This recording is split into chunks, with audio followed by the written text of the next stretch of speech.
आप सभी को नमस्कार। आज का हमारा टॉपिक है कि मन की बकबक को कैसे शांत करें। हम आज सीखेंगे कि जो हमारा मन अनर्गल बातें करता है, जो नकारात्मक चिंतन चलता रहता है, उसको हम कैसे कंट्रोल करें, कैसे उसे हैंडल करें।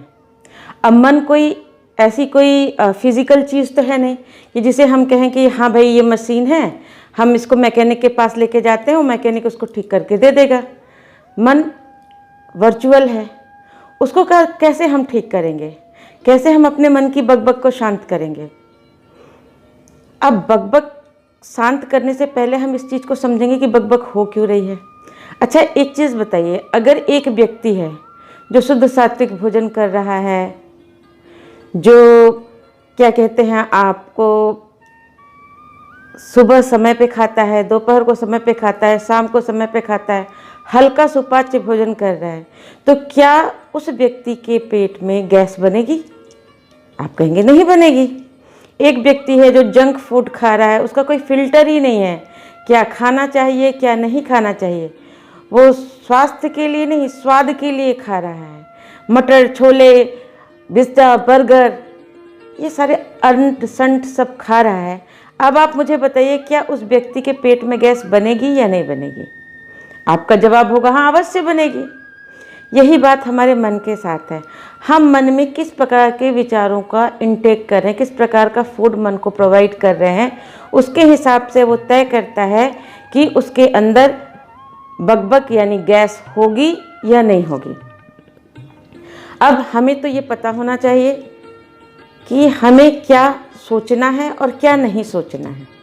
सबसे पहले तो इसका फ़िल्टर हमारे पास होना चाहिए। अब इसका फ़िल्टर आप कैसे लगाएंगे कि आपको क्या सोचना है और क्या नहीं सोचना है। तो इसके लिए सबसे पहले आप अपनी डू एंड डोंट्स की लिस्ट बना लीजिए कि मुझे क्या सोचना चाहिए और मुझे क्या नहीं सोचना चाहिए। अच्छा, नेक्स्ट कार्य आपको क्या करना है कि जो मुझे नहीं सोचना चाहिए, अगर वैसा चिंतन मेरे पास आता है तो उस समय मुझे उस चिंतन को हैंडल करने के लिए किस टाइप के विचारों की आवश्यकता है। तो ये जानने के लिए कि मेरा मन क्या सोच रहा है, इसके लिए हमें अवेयरनेस की आवश्यकता पड़ेगी कि हमारे मन में चल क्या रहा है। तो हमें एक गेट कीपर रखना पड़ेगा। अच्छा, आपने किचन खोल दी है तो कुत्ता आ रहा है, खा रहा है, मचा रहा है, सारा किचन खराब कर रहा है, तो इसका मतलब दरवाजे पर कुछ बंद नहीं है। दरवाज़ा कब खुलना चाहिए, किसके लिए खुलना चाहिए, किसके लिए नहीं खुलना चाहिए, ये तो मकान मालिक के हाथ में होना चाहिए ना। वैसे ही आपके मन में किस प्रकार के विचारों की एंट्री होनी चाहिए, किस प्रकार की नहीं होनी चाहिए, इसके लिए गेट कीपर कहाँ है, वो अवेयरनेस का गेट कीपर कहाँ है। तो अगर आप अवेयरनेस का गेट कीपर रखेंगे तो ये हमेशा चेक करता रहेगा कि अच्छा मन में क्या चल रहा है, क्यों चल रहा है, ट्रिगर पॉइंट क्या था। जैसे सपोज मान के चलिए कि कोई व्यक्ति है, उसके वो रास्ते में जा रहा है, उसके साथ में उसका एक पुराना मित्र उसको मार्केट में मिलता है। अब उस मित्र से रिलेटेड सारी मेमोरी उसके दिमाग में आ जाएगी। अब उस मेमोरी के साथ साथ उसके पीछे वाली मेमोरी भी खिंचकर चली आएगी कि स्कूल में क्या हो रहा था, अच्छा है बुरा है, सब कुछ आ गया। अब आपको ये डिसाइड, अगर आप अवेयर हैं तो आप क्या करेंगे, आपको जितनी उस मित्र से रिलेटेड इन्फॉर्मेशन चाहिए, केवल आप अपने दिमाग को कहेंगे कि बस स्टॉप, इसके आगे आपको नहीं सोचना है। नहीं तो आप क्या सोचेंगे, सोचते सोचते उस मित्र एक ट्रिगर है, मगर उसको देखकर आप सोचते सोचते पुरानी यादों में चले जाएंगे, कुछ दुख भरी यादों में चले जाएंगे, कुछ सुख भरी में चले जाएंगे। तो जहाँ तक सुख की बात है तब तक तो आप एंटरटेन हो करेंगे, आपका मन एंटरटेन करेगा, आपको अच्छा लगेगा, अच्छा महसूस होगा। लेकिन जहाँ सुख है वहाँ दुख भी है, रात है तो दिन भी है। फिर आपको जो स्कूल डेज़ के वो पूरे पुराने दुख भरे पैटर्न जब याद आएंगे तब आप दुखी हो जाएंगे, फिर आप डिप्रेशन में चले जाएंगे। फिर वो एक जो घटना है वो आपको बहुत परेशान करेगी। ऐसे ही आप मान लीजिए आपके घर में कोई रिलेटिव्स आते हैं, अब आप रिलेटिव्स आते हैं, उनसे रिलेटेड उतनी ही मेमोरी की आवश्यकता है, लेकिन आप उनसे जुड़ी सारी पीछे बातें, सारे रिलेटिव्स की बातें, कहाँ की बातें आप सोचने लग जाते हैं। क्यों? क्योंकि मन में फ़िल्टर नहीं है, मन अवेयर नहीं है कितना सोचना है कितना नहीं सोचना है। ऐसे ही आप काम कर रहे हैं, आपने कुछ देखा, फिर उससे रिलेटेड आपकी इन्फॉर्मेशन कोई लिंक थॉट पड़ी होगी, उसको उठा लिया, फिर इसमें उसका bug bug bug bug bug bug दिमाग में चल रहा है। बग बग अक्सर उन बातों का चलता है जो आधारहीन होती हैं, क्योंकि जो सत्य है, जैसे सूर्य पूरब में उगता है, अब इसके बारे में मन और क्या सोच सकता है कि भाई उगता है सुबह, सत्य है तो सत्य है।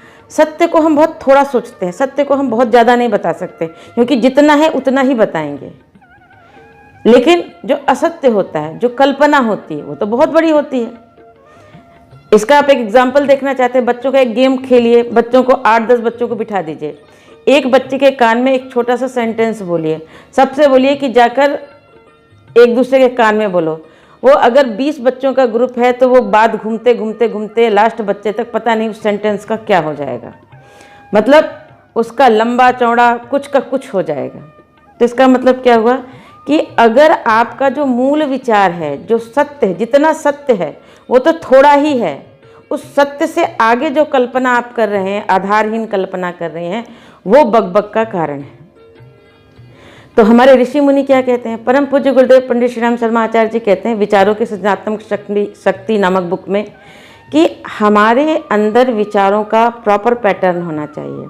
कैसे पैटर्न होना चाहिए कि भाई एक एग्जाम्पल आप लीजिए कि 2 बच्चे हैं, एक बच्चा है, दोनों मान लीजिए हॉस्टल में रहते हैं, एक बच्चा है जो रोज़ अपने कपड़े धोता है, प्रेस करता है और उसको सेट करके रख देता है, शर्ट की जगह, पैंट की जगह, मोजे की जगह, रुमाल की जगह, बुक्स की जगह, सारी चीज़ें उसकी अलमारी बिल्कुल सेट हैं।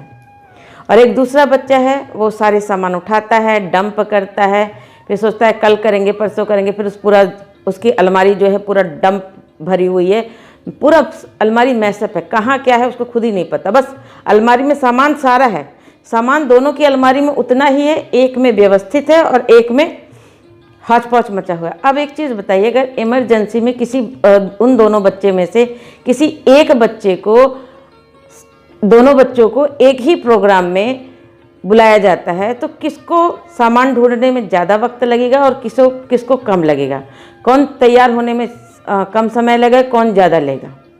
तो आप ऑब्वियसली आपका उत्तर होगा कि भाई जिसने व्यवस्थित रखा है उसी को ना व्यवस्थित मिलेगा। उसी तरह जिसने अलमारी को हौच पौच डाला है तो वो पूरा सामान निकालेगा, फिर उसमें से एक एक सामान ढूंढेगा, फिर सेट करेगा, फिर उसको भर देगा, तो उसकी रोज़ की एक्टिविटी बढ़ जाएगी। ऐसे ही आपके दिमाग में आपने विचारों को जब सेट किया था तो क्या पूरी अवेयरनेस के साथ सेट किया था या दूसरे लड़के की तरह, मान लीजिए पहले लड़के का नाम हम रख लेते हैं राम, दूसरे का नाम रख लेते हैं रमेश, तो आप राम ने सारी चीज़ें मर्यादा के हिसाब से व्यवस्थित करके रखी, रमेश ने सब कुछ हौच पौच करके रख दिया, तो आप किसकी तरह अपने विचारों को मेंटेन करते हैं? राम की तरह, फुल अवेयरनेस की तरह, फुल अवेयरनेस के साथ, माइंडफुलनेस के साथ कि भाई मैं क्या सोच रहा हूँ, मैं कहाँ क्या रख रहा हूँ, कौन से विचार मुझे चाहिए, कौन से विचार मुझे नहीं चाहिए, सारी चीज़ें। रमेश की तरह कि आप अपने दिमाग में कुछ भी आ रहा है भर दिया, कुछ भी आ रहा है भर दिया, आपको पता ही नहीं है, क्वालिटी कंट्रोल ही नहीं है आपके दिमाग में। अगर क्वालिटी कंट्रोल नहीं होगा तो आप उस चीज़ को कैसे समझेंगे? तो अब हमें क्या करना है, क्वालिटी कंट्रोल कैसे करनी है? हमें एक छोटी सी आदत शुरू करनी पड़ेगी। पहली कि आप जब सुबह उठते हैं तो पूरे होशो हवास में उठिए। आप अपने आप से कहिए कि मैं उठ गया हूँ, मैं जग गया हूँ, आज मुझे कौन कौन से काम करने चाहिए। 5 टू डू लिस्ट आपकी तैयार होनी चाहिए। अब आपको भगवान ने जीवन दिया है, भगवान को धन्यवाद दीजिए। जिन चीज़ों के लिए भी आप 5 चीज़ों के लिए भगवान को धन्यवाद दे दीजिए। 5 चीज़ों की टू डू लिस्ट बना लीजिए, इम्पॉर्टेंट चीज़ की बना लीजिए, उसके हिसाब से अपने दिन को प्लान करिए।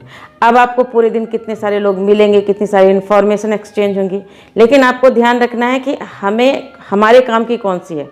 भाई आप सब्जी लेने जाते हैं तो सारी सब्जी तो खरीद के नहीं लेके आते ना, बस वही लेके आते हो कि जितनी आपको ज़रूरत है, जो आपको चाहिए। आप अगर स्टेशनरी की दुकान पर जाओगे तो पूरी स्टेशनरी तो भर कर नहीं लेके आओगे, आपको जितनी चीज़ें चाहिए वो लोगे। वैसे ही पूरे दिन आपके साथ इन्फॉर्मेशन एक्सचेंज होंगी, कुछ जानकर अनजाने में, उन सब में भी आपको फ़िल्टर करना है कि मुझे मेरे लिए ज़रूरी है, क्या मेरे लिए ज़रूरी नहीं है। अगर आपसे कोई चुगली निंदा करने आता है तो आप उससे पूछिए क्या इस बात से मेरा कोई भला है? उत्तर आता है नहीं। किसी और का भला है? नहीं। क्या ये व्यक्ति जो बात बता रहा है, क्या इसके पास तथ्य तर्क प्रमाण है, सत्य है, इस बात में कोई सच्चाई है, क्या इसने खुद सुना है या इसको भी किसी और ने सुनाया? अगर नहीं तो उस बात को वहीं पर ख़त्म कर दीजिए। इस इन्फॉर्मेशन को हमारे दिमाग में कोई जगह नहीं मिलनी चाहिए। कानाफूसी को तो बिल्कुल नहीं मिलनी चाहिए। क्या हमारे काम से रिलेटेड है, उन सारी इन्फॉर्मेशन को आपने लिया। अब जब आप घर के अंदर आ गए, जो इन्फॉर्मेशन जो ऑफिस से रिलेटेड थी, जो उसके आपके काम से रिलेटेड थी, उस इन्फॉर्मेशन को अपने दिमाग की रैक में सेट कर दीजिए। अब दूसरी वाली अलमारी खोल लीजिए जो आपके घर के रिलेशनशिप की है, आपके घर वालों के से रिलेटेड मेमोरी की है। उस दरवाजे को खोलिए और उससे रिलेटेड इन्फॉर्मेशन को उठाकर आप घर में व्यवहार करिए, प्यार से रहिए, सब कुछ करिए, बच्चों से बात करिए, पत्नी से बात करिए। गृहिणी क्या करेंगी? अगर गृहिणी, जो लड़कियां ऑफिस जाती हैं उनके लिए भी यही रूल है जो लड़कों के लिए है कि आपको ऑफिस की जानकारी, ऑफिस से रिलेटेड जितनी इन्फॉर्मेशन है जो मैंने भी आपको बताया, उसको आपको अपने ऑफिस वाली रैक में डालना है, अलमारी में डालना है। अब घर में आते समय आपको घर के अलमारी के सामान उठाने हैं, सारे विचार उठाने हैं। उन विचारों के साथ आपको अपने घर गृहस्थी में एक्सचेंज करना है। अब नेक्स्ट आपको क्या करना है? अगर मान लीजिए आपको किसी का फ़ोन आ जाता है, ऐसे व्यक्ति का फ़ोन आ जाता है जो बहुत ज़्यादा एनॉइंग है, लेकिन आपका बहुत क्लोज रिश्तेदार है। सपोज़ मान के चलिए किसी को किसी की चाची ने पाल पोस कर बड़ा किया या किसी की चाची ने संभाला है, लेकिन चाची को चुगली करने की आदत है माँ की, क्योंकि माँ पिता की। अब ऐसे समय में वो व्यक्ति इम्पॉर्टेंट हुआ क्योंकि उसने आपके कैरियर में मदद की, आपकी फ़ीस वगैरह दी। अब इम्पॉर्टेंट तो है, लेकिन आपकी माँ से उसकी बनती भी नहीं है, तो वो आपको माँ की चुगली भी करेगा। ऐसी सिचुएशन में आपको क्या करना है कि अब आप उसको जवाब देंगे तो भी बुरे फंसेंगे, नहीं देंगे तो आपके मन में एक तनाव आ जाएगा और उससे रिलेटेड बातें घूमेंगी। तब आपको क्या करना है? उस कान से तो सुनना है, लेकिन वो विचार आपके भीतर प्रवेश नहीं करना चाहिए। तो कैसे प्रवेश नहीं करेगा? आप कोई अपने कहते हैं ना, where energy goes where attention flows, जहाँ आपका ध्यान जाएगा वहीं आपकी एनर्जी जाएगी, वहीं इन्फॉर्मेशन स्टोर होगी। तो आपको उसकी बातों पे ध्यान ही नहीं देना है। आपको अपना ध्यान कहाँ डाइवर्ट कर देना है? कोई भजन में, कोई मंत्र में, जप में, कोई किसी अच्छी बात में। आपको सोच लेना, मन के अंदर सोचिए। जैसे ही आपने कहा कि डिनाइल मोड में आ गए कि नहीं, मुझे इस विचारों को अंदर नहीं लेना है, तो वो फ़ोन के बाद जो बगबग आपके मन में स्टार्ट होनी थी वो बंद हो जाएगी, वो नहीं आएगी। और क्या करना है? जैसे आपकी मदर इन लॉ हैं, अब मदर इन लॉ हैं, आपसे नहीं बनती, तब वो सामने आएंगी, आपको उनको देखकर गुस्सा आएगा और आपके मन में एक नेगेटिव थॉट्स जनरेट होगा। फिर आपको क्या करना है? उससे रिलेटेड मदर इन लॉ को देखकर आपको क्या रिलेटेड बात सोचनी है कि भाई अगर ये नहीं होती तो हमारी पति कहाँ से आते हैं? इसने हमारे पति को बनाने में बहुत सारा योगदान दिया है। तो आपको क्या करना है? उससे रिलेटेड 2-3 अच्छी बातें सोचनी। जैसे आपने उससे रिलेटेड 2-3 अच्छी बातें सोची, आपका मन नकारात्मक थॉट जो आपको देने वाला था, जिसमें आपको वो परेशान करने वाला था, वो वहीं पर बंद हो जाएंगे। जैसे अगर यदि आप सास हैं और आपको बहू को देखकर बहुत चिढ़ लग रही है, बहुत सारी परेशानी आपको लग रही है, तो आपको ये सोचना चाहिए कि मैंने बहू किसके लिए लाई है? अपने लिए तो लाई नहीं है, बहू मैंने लाई है अपने बेटे के लिए लाई है। क्या मेरा बेटा उससे खुश है? क्या मेरे बेटे को कोई प्रॉब्लम है? अगर मेरे बेटे को कोई प्रॉब्लम है तो क्या उस बेटे ने मुझसे आकर कुछ कहा? नहीं कहा ना। मैं अजम्पशन तो लगा रही हूँ कि मेरा बेटा खुश नहीं। क्यों? क्योंकि ये मेरा अजम्पशन है, मेरी थॉट्स हैं। नहीं, मेरे बेटे ने तो मुझसे कुछ नहीं कहा ना। अगर मेरे बेटे बहु खुश हैं और ये लड़की सुख दे सकती है, जो ये लड़की मेरे बच्चे के संतानों को जन्म दे सकती है, नाती पोतों को जन्म दे सकती है, वो तो इसका ही काम है। तो इसके लिए ये घर संभाल रही है, तो इससे अच्छा और मुझे क्या चाहिए? तो उसके बारे में 2-4 अच्छी चीज़ें, उसकी इम्पोर्टेंस के बारे में आप सोचिए, तो आप बहू से रिलेटेड जो भी आपके अंदर नकारात्मकता आने वाली होंगी वो वहीं पर बंद हो जाएंगी।